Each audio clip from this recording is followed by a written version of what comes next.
Shalom, शालोम, शालोम। प्रभु यीशु मसीह नासरी के नाम में नेतन्याहू, ये धर्म युद्ध की बात कर रहा हूँ अब मैं, जो इज़राइल और ईरान में हो रहा है। ये देशों का युद्ध नहीं है। जो लोग सोच रहे हैं वो गलत फहमी है। और वैसे भी बिन्यामीन का मतलब होता है, जो बिन्यामीन गोत्र है, सिंहनी को दिखाता है, सिंह को। और इसीलिए कोटेल में जो वेस्टर्न वॉल है, जहाँ नेतन्याहू ने अपनी प्रेयर रिक्वेस्ट रखी, वचन क्या वो हिस्सा जो गिनती 23-24 में पाया जाता है। और यही बात हम आगे जानेंगे कि तोरा में क्या आशीषें दी गई हैं बिन्यामीन को। क्या है बिन्यामीन? ये समय इतना करीब है और वो होते हुए आप देखेंगे, जिसमें एक बात ध्यान कर लीजिए कि ईरान जो है फारस बनने वाला है। समाप्ति है, वो ऑलरेडी फारस था, मादी फारसी राज्य था। और साइरस के द्वारा, जो साइरस ऑफ द ग्रेट है और जिसका सिलेंडर ब्रिटिश म्यूज़ियम में रखा हुआ है, ध्यान देना है।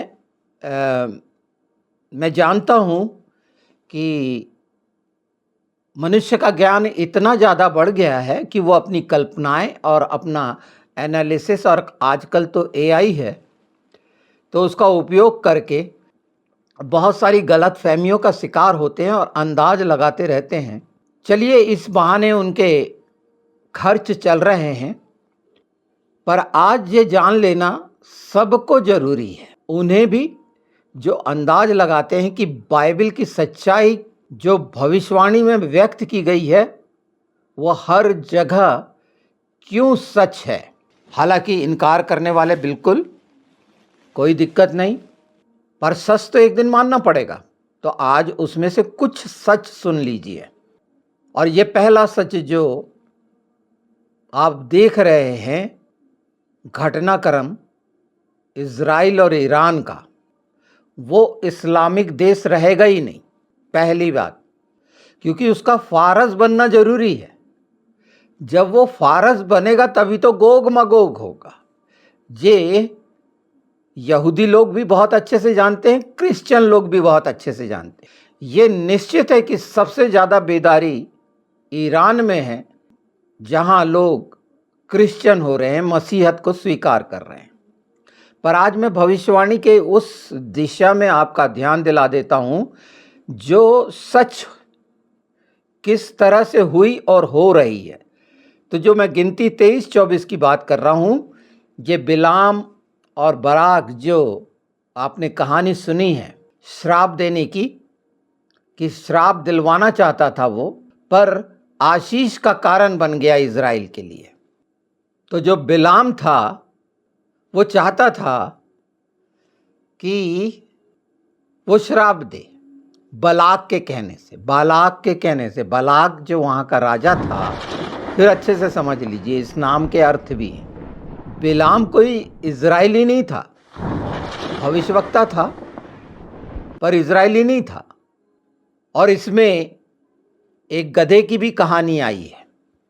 और ये बात मैं क्यों कह रहा हूँ वो भी ध्यान से सुन लीजिए, क्योंकि साउल जो था वो बिन्यामीनी था, और आने वाले समय में उसका वीडियो पूरा सुनेंगे कि वो भविष्यवाणी का एक खूबसूरत हिस्सा, कि कैसे उसका अभिषेक हुआ और क्या क्या वो 3 चिन्ह जो दिखाए गए, और एक साधारण सा कैसे भविष्यवक्ताई कर रहा था, नबूवत कर रहा था, लोगों के लिए आश्चर्य कर्म था। पर 2 गलतियां ऐसी करी थीं जो परमेश्वर की अनाज्ञाकारिता करी थी, कि अमालेकियों को पूरी तरह से नाश नहीं किया था। ये ईरानी, अभी मैं आगे चल के बताऊंगा ये हैं क्या, कौन है ये, और वो रेफरेंस भी मैं नोट कराऊंगा, जिसे आप पढ़ लेना और उन सच्चाइयों को घटित होते हुए देखना। तो बलाक जो चाहता था वैसा तो नहीं हुआ, पर आशीष का कारण, ये मोआब देश की बात कर रहा हूं मैं। मोआब आज का जॉर्डन है, मतलब वो ही हिस्सा जो मिडिल ईस्ट का है, जहां परमेश्वर मोआब पर जूता फेंकने की बात कह रहा है। आपने पढ़ा होगा भजन संहिता 83, एशकेल 38 का जो समय चल रहा है, इसमें सारे यहां तक कि ये लूतवंशी मोआब को कहा गया है। ये लूतवंशी हैं, ये मिल गए हैं, आने वाले समय में ये होना है, ये सब एक होंगे। तो वो मैं पढ़ के सुना देता हूं कैसी शुरुआत है। और ये शुरुआत आपको ध्यान देना है, ये 17 सिवान को हुई है। 17 सिवान की घटना है ये, जो ईरान पर अटैक हुआ। ये 17 सिवान जो पढ़ा गया, 17 सिवान को होलोकास्ट हुआ था। 60 लाख लोग मार दिए गए थे इजरायली। आपने 60 की गिनती भी सुनी होगी, मैं ये अंदाज नहीं बता रहा। डोनाल्ड जे ट्रंप ने 60 दिन तक की मोहलत दी थी। 61वां दिन अटैक का था। जो होलोकास्ट करवाना चाहता है ईरान, और उसके साथ सहमत हैं बहुत, जो उसकी तारीफ करते हैं या उससे व्यापार करना चाहते हैं, वो ये नहीं जानते कि ये देश यहूदियों को नाश करना, होलोकास्ट करना चाहता है। तो इजराइलियों को गुंडा, ये जो साधारण किस्म के प्लेटफार्म है ना सोशल मीडिया के, वो कितना नीचे उतार के बात करते हैं सिर्फ व्यूअर्स बढ़ाने के लिए, मुस्लिम व्यूअर्स को अपने चैनल के करीब करने के लिए ये वो काम कर रहे हैं, श्राप देने का। और जो इजराइल को श्राप देगा वो श्रापित होगा। ये बाइबल की भाषा में मैं बोल रहा हूँ, ये बहुत खतरनाक है। तो ऐसे लोग अपने जरा जबान को जो बहुत लंबी करने लग गए हैं, वो सोच लें। मैं सतर्क कर रहा हूँ, क्योंकि आप नहीं जान रहे ये बात कि ये कितनी गहरी बातें हैं। आज हो सकता है कि इसको नज़रअंदाज करें, और करेंगे भी, पर याद रखिए नतीजे कितने भयानक होने वाले हैं और हर घुटना टिकेगा। आपको मालूम है कि अमेरिका में क्यों डीप स्टेट या डेमोक्रेट विरोध हुए? क्योंकि उसने ऑर्डर करा था कि हर घर में बाइबल होना चाहिए। आप डोनाल्ड जे ट्रंप को गलत समझ रहे हैं, उसे नहीं मालूम अधिकार। मैंने याहू और ट्रंप का बता दिया है कि वो कैसे रखा गया, वो साइरस कैसे है, और याहू का पूरा बता दिया कि उसे भी नहीं मालूम था। पर आहाब के वंश के नाश के लिए, अर्थात ये ऐसा वंश जो इजाबेल से है, जैसे अमेरिका में इजाबेल की फॉलोअर कमला हैरिस, हिलरी क्लिंटन, ये उसी को दिखाती हैं, और उनके साथी भी। और ये तमाम तरह के दंगे कराने वाले यही तत्व हैं जो इमिग्रेंट्स को आने देते हैं और अपने अनुरूप अपने ही लोगों में। मैंने ये करा है एक वीडियो कि मसीहत का कैसा पतन हो रहा है यूरोपियन देशों में, उत्तरी अमेरिका वगैरह में क्या हाल हो रहे हैं, ये बताया है। यहाँ वो बातें जो परमेश्वर की वो बता रहा हूँ, क्योंकि पूरा संसार उसका है। मैं किसी विशेष देश की बात नहीं कर रहा हूँ, क्योंकि जो विशेष देश की बात करते हैं वो कहीं ना कहीं किसी दूसरे के विरोध में खड़े होकर अन्याय कर देते हैं। मनुष्य मनुष्य पर अन्याय करे कहीं से उचित नहीं है, और न्याय की लालसा रखते हैं, जबकि न्यायालय कबाड़ खाना हो गए हैं। पर आज इस बात को जान लीजिए, है ना, श्राप को और वह आशीष को। तो पहली जो मैं पढ़ दे रहा हूं, गिनती 23 उसका 24वां। सुन, वह दल सिंहनी के समान उठेगा और सिंह के समान खड़ा होगा, और जब वह अहेर को न खा ले और मारे हुओं के लहू को न पी ले, तब तक न लेटेगा। तो अब आराम की कोई ज़रूरत नहीं है, ये आह्वान हो चुका पूरी तरह।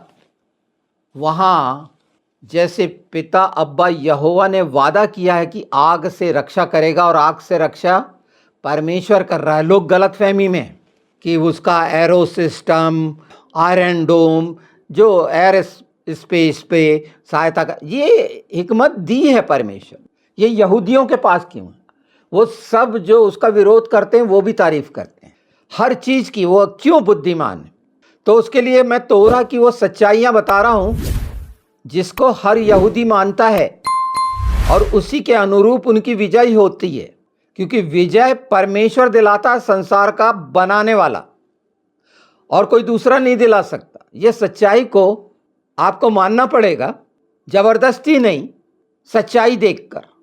और अब तो ये घटना भी आप देखेंगे कि क्या हस्र होना है वो तमाम शैतान की युक्तियों पर चलने वाले कट्टरवादी, आतंकवादी, कट्टरपंथ, चरमपंथ, जो बोलो, नाजी, वो शिक्षा को मानने वाले, उसको फॉलो करने वाले जैसे फिलिस्ती करते हैं, उनके जो हाल होने हैं, मैं सतर्क कर रहा हूं कि बच जाओ, उनमें से निकल आओ। ये बात बहुत खास है, ये पूरी होनी है, इसीलिए वो रखा गया है, परमेश्वर के सामने रखा गया है, मनुष्य के सामने नहीं। मनुष्य के अनुसार नहीं करते यहूदी काम। वहाँ के राजा ने ये वचन चुना है, परमेश्वर की दृष्टि में है। कैसे सारे हमास के बारे में मैंने पिछली वीडियो में हिजबुल्लाह के बारे में बता दिया कि इनका अर्थ क्या होता है, ये कितने घिनौने हैं। अब हित्ती बचे हैं। हित्ती का मतलब ही आतंकवादी होता है, जिसे हूती कहते हैं।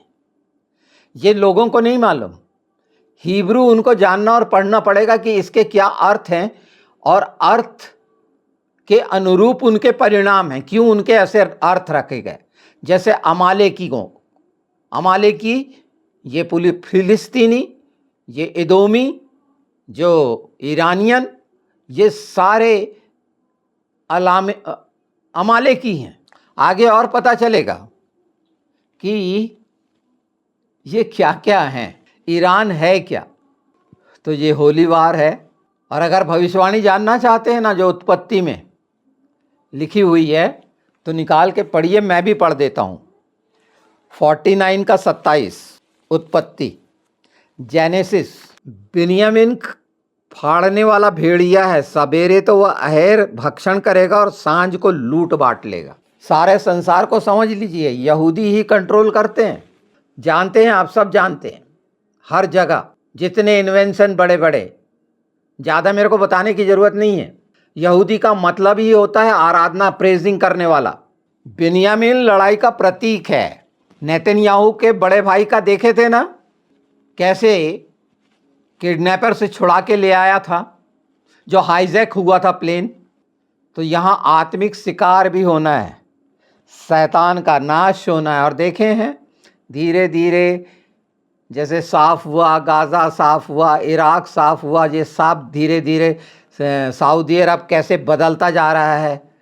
अब वो कट्टर मुल्ला मौलवी के हाथों में नहीं है, धीरे धीरे ये सब बदल रहा है। हाँ, ये छोटे छोटे जो हैं, जो ज़्यादा प्याज खाते हैं, वो धीरे से बदलेंगे। अगर हम फारस देखें, मादी फारसी राज्य, जिसने बेबीलोन एम्पायर को, उस समय एम्पायर थी ये, फारस जो थी एम्पायर थी। जैसे ऑटोमन टर्की एम्पायर थी, फारस एम्पायर थी, साम्राज्य था, ये प्रमुख साम्राज्य था। बाइबल में एस्तर की किताब, नेहमिया की किताब और सायर्स राजा का जो दिया गया है, उसमें ये सब कुछ डिटेल पाई जाती है। जो हम इथोपियन थे, जो 127 देश में उसका राज्य था, मतलब फारसी का राज्य था। वहाँ के लिए जो थोड़ा बहुत जानना है, तो दानियल 6-8 जरूर पढ़ना, पूरा अध्याय पढ़ना। मैं तो एक पद को बता दे रहा हूँ। ये तो 1935 में जो राजा हुआ ना, राजा रजा शाह पहलवी, उसने ये पर्शिया का नाम, पारस का नाम बदला था और ईरान कर दिया। और ईरान का मूल अर्थ क्या है? अगर ईरान के शब्द का मूल जाने तो आर्य लोगों की भूमि। और हम जानते हैं दानियल में 10, अगर 13 से 20 देखें, तो वहाँ का प्रधान जो रोके रखता है, मतलब दुष्टता वहाँ की जो रोके रखती है, रोकी हुई है, पर अब वो अंत आ गया है। ये गैर मसीही लोग इसको नहीं समझ पाएंगे। तो वो जो रोकने वाली चीज़ है, वो समाप्त अब। और वो मूल था वो परमाणु बम, एटम बम, जो न्यूक्लियर का उन लोगों ने अटैक किया है और कितना शानदार प्लान करके करा कि उनके वो सब घिनौने शैतानों को ही मारा गया जो बहुत मुंह खोलते थे इज़राइल के विषय में। ये प्रमाण है कि इज़राइल के विरुद्ध में बोलने वाला कैसा मारा जाएगा, वो देख रहे हैं। उसे आत्मिक क्षति भी होगी, शारीरिक क्षति भी होगी। इसलिए जो बोलते हैं वो थोड़ा सोच लें, अपना नुकसान जबरदस्ती इज़राइल के विरोध में खड़े होकर ना करें, अपने व्यूअर्स बढ़ाने के चक्कर में। आज वो ईरान इस्लामी गणराज्य हो गया, उन्हें कोई चिंता नहीं। देखिए ना कितनी बुरी हालत में है, सबसे दूर हैं आतंकवादियों को पनाह देने वाले, गंदे गंदे काम करने वाला वो देश। पर लोग बोल नहीं सकते। आतंकवादियों को पालने वाला देश, एक आतंकवादी देश, एक आतंकवादी विचारधारा, हिंसक, उसके लिए सिंह होना जरूरी है। और वो कार्य नेतन्याहू कर रहा है। छिपते फिर रहे हैं ये। हाँ, 2-4 फटाके छोड़ देंगे, पर इनमें कुछ भी बाकी नहीं है। ये सब चोरी इधर उधर करने। हो सकता है एपेत की संतान इनके साथ मिल ले, चीन को कह रहा हूं मैं। तो जो एंटी क्राइस्ट अलायंस बनना है वो ये है। इसीलिए ये वहां से इस्लामिक गणराज्य खत्म होना है और वहां मसीहत लौटेगी।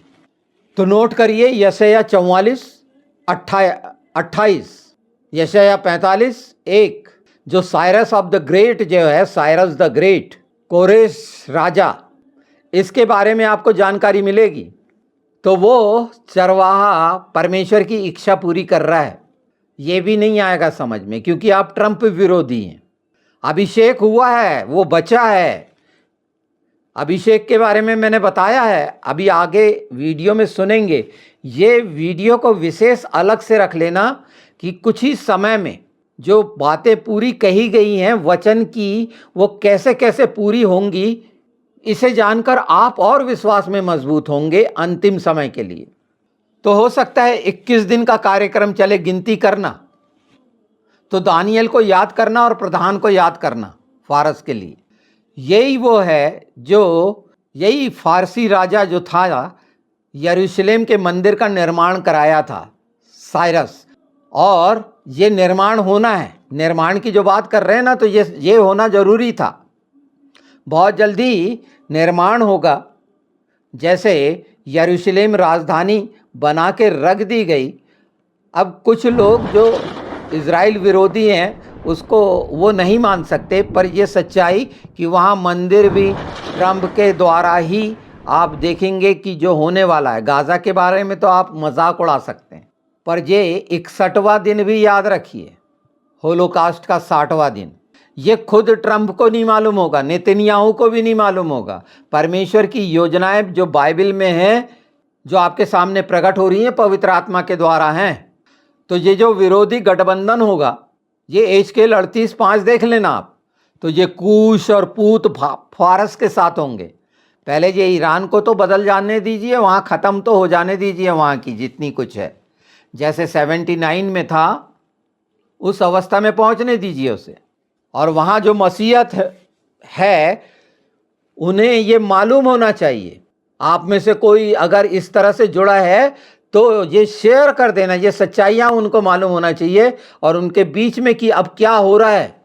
हो सकता है ये बातें 21 दिन तक रुके रहें मेरे कहने के, पर ये पहुँचेंगी ज़रूर यीशु के नाम में।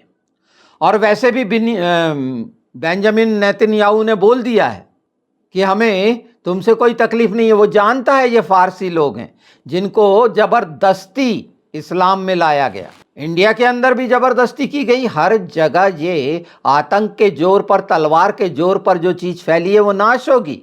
और हर चीज़, आज तो उनकी तमाम चीज़ें सबके सामने हैं, पर उनकी आस्था है। अगर कोई चीज़ गंदगी को अच्छा मान ले तो कोई बदल नहीं सकता।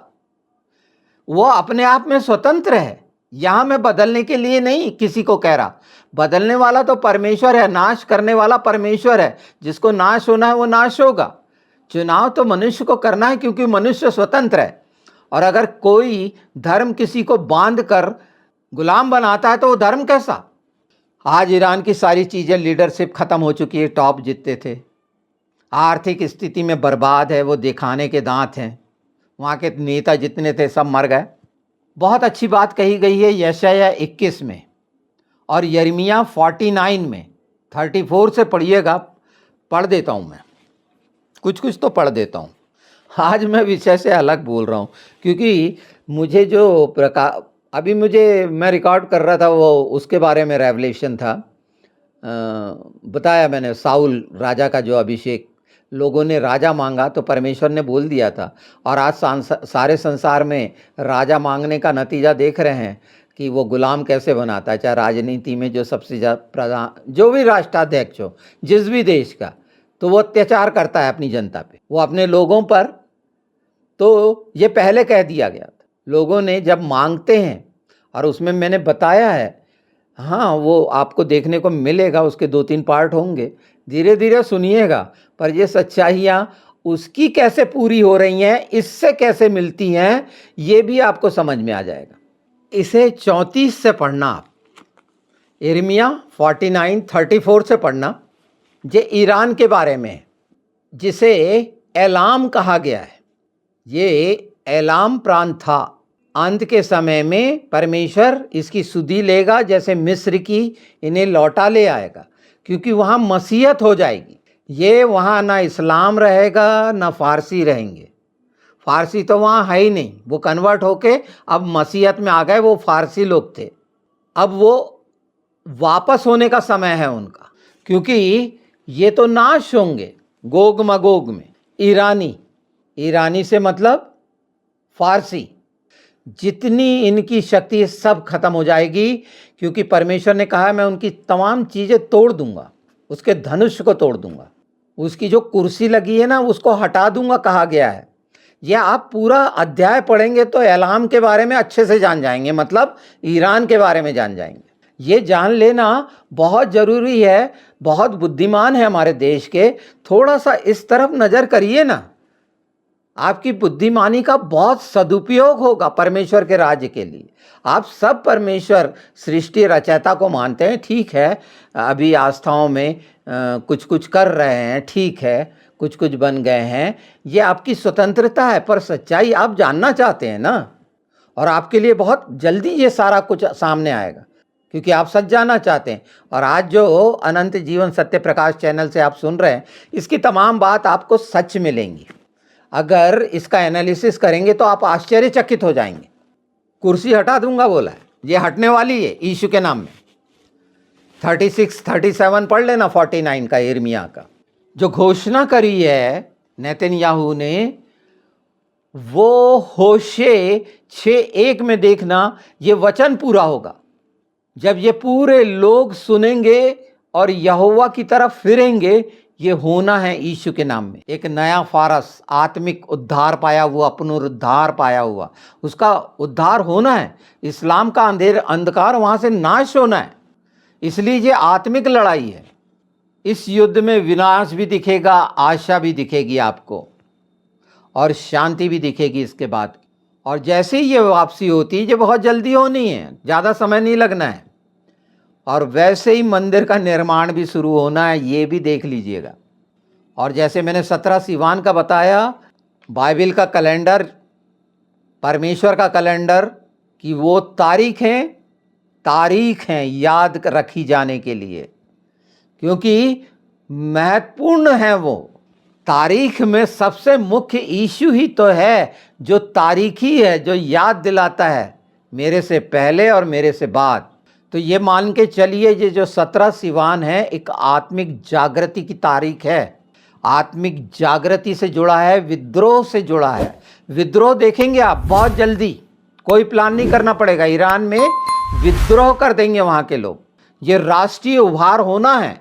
तो जैसे एक बहुत खूबसूरत बाइबल का वचन है जकरिया, अगर हम देखते हैं 12, जकरिया 12 उसका 2-3 देखें तो यरूशलेम को भारी पत्थर बनाया है, जो उससे टकराएगा वो चकनाचूर होगा, और जिस पर वो गिरेगा उसको पीस डालेगा। योएल 3:2, ये जो भूमि बांटे हैं ना, परमेश्वर की भूमि को बांटने वाले जिसके लिए लड़ रहे हैं, वो गाज़ा जो मटिया मेट हो गया, ये फिलिस्ती जो परमेश्वर की ज़मीन को बांटे इन लोगों ने, मिस्रियों ने, अरबी ने, ये जितने आसपास हैं, जिनके नाम दूसरे हैं बाइबल में और बड़े अच्छे हैं, ये इस्माइली हैं, मुख्य इस्माइल से जुड़े हुए हैं, एदोमी लोग हैं, एसाव के वंशज हैं, क्योंकि ये एसाव और इस्माइल एक ही हैं। ये मिस्र की औलाद है, अंधेरे की औलाद है। इनमें इतना सारा मिश्रण है। इनने चढ़ाई शुरू करी है ना, अभी कुछ मिसाइल्स गिरी हैं यरूशलेम में, 14 देखना पढ़ के, जकरिया 14, 2-3, परमेश्वर उतर आया है वहाँ। इनको याद रखना चाहिए। मैं बार बार कह रहा हूँ, यशायाह 45 शुरू से पढ़ लेना, यिर्मयाह 49 पढ़ लेना, दानियल 10 और एजरा 1 तो ज़रूर, वो शास्त्री था, क्योंकि कब बनेगा भवन, कब बनेगा, तो उसका नींव रखी जा रही है ये इसके नाश के साथ। और परमेश्वर क्यों सुधि लेगा? ये परमेश्वर के ही लोग हैं।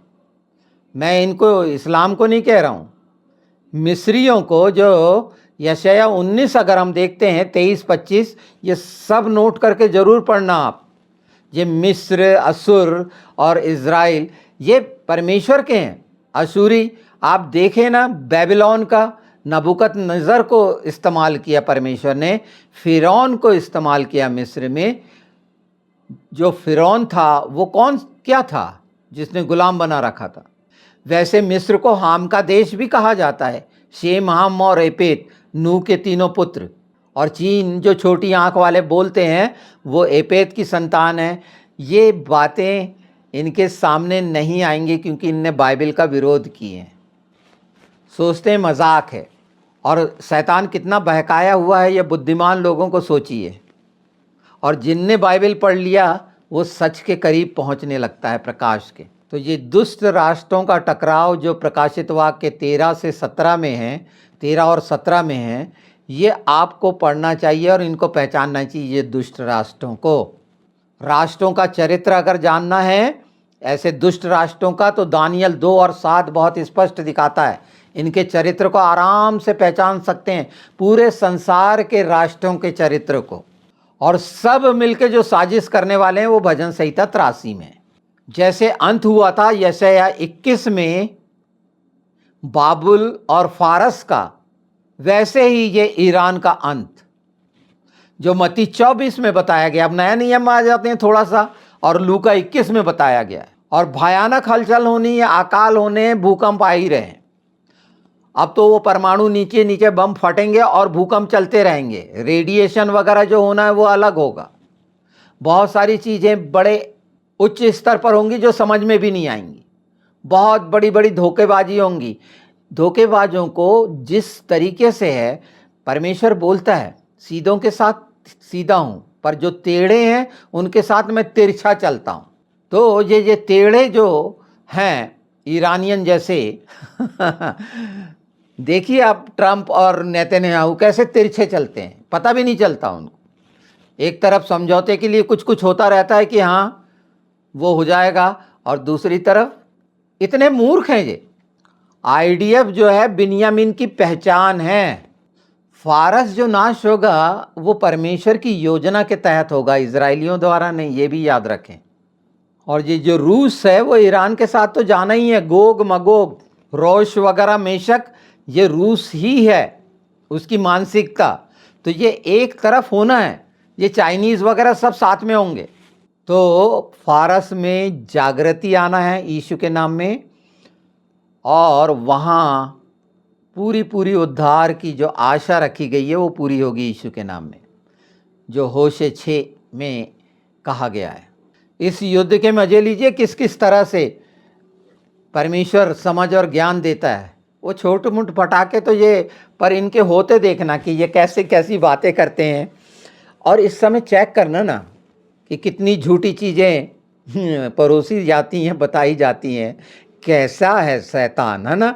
झूठ का पिता जो बाइबल में लिखा गया है, झूठ बोलते हुए लज्जा नहीं आती, सिर्फ पैसे कमाने के लिए झूठ बोलते हैं ये सोशल मीडिया में। और जो टाइटल रखते हैं आकर्षित करने वाले, किसी का विरोध दिखाने वाले, इनके अंदर मन में छल है, कपट है, साफ नहीं है और इसीलिए ये देश की तरक्की में बाधक हैं। एक देश की तरक्की सच्चे लोगों के द्वारा होती है। जहाँ छली, कपटी, धोखेबाज, षड्यंत्रकारी हैं, वो देश कभी तरक्की नहीं कर सकता। मैंने एक वीडियो में बताया और उसका अर्थ भी बताया, वो आयतुल्ला खुमैनी का, कि उसका मतलब क्या निकलता है, वो है क्या, जो उसे भी नहीं मालूम होगा।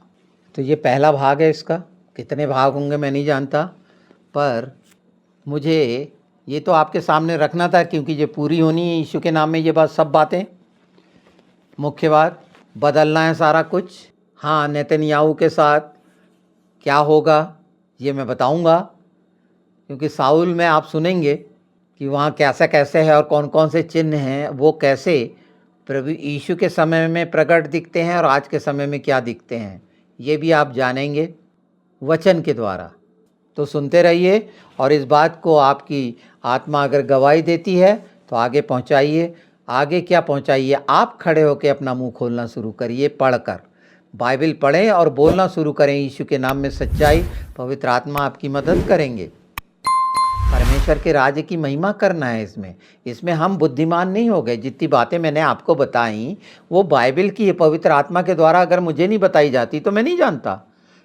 ये व्यक्तिगत बुद्धिमानी की बात नहीं है, वो सच्चाई की बात है कि प्रत्येक मनुष्य जाने सच क्या है और प्रकाश में आए। और ये तमाम जो अंधेरे के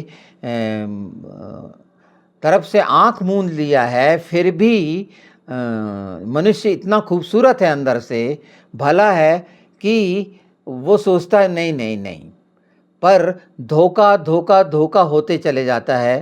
पर आज ये समय आ गया है कि कोई भी देश क्यों धोखा खाए उन धोखेबाजों से जो झूठ पर आधारित हैं, और सच को जाने और मनुष्य मनुष्य को पहचाने कि सब मनुष्य परमेश्वर की संतान हैं।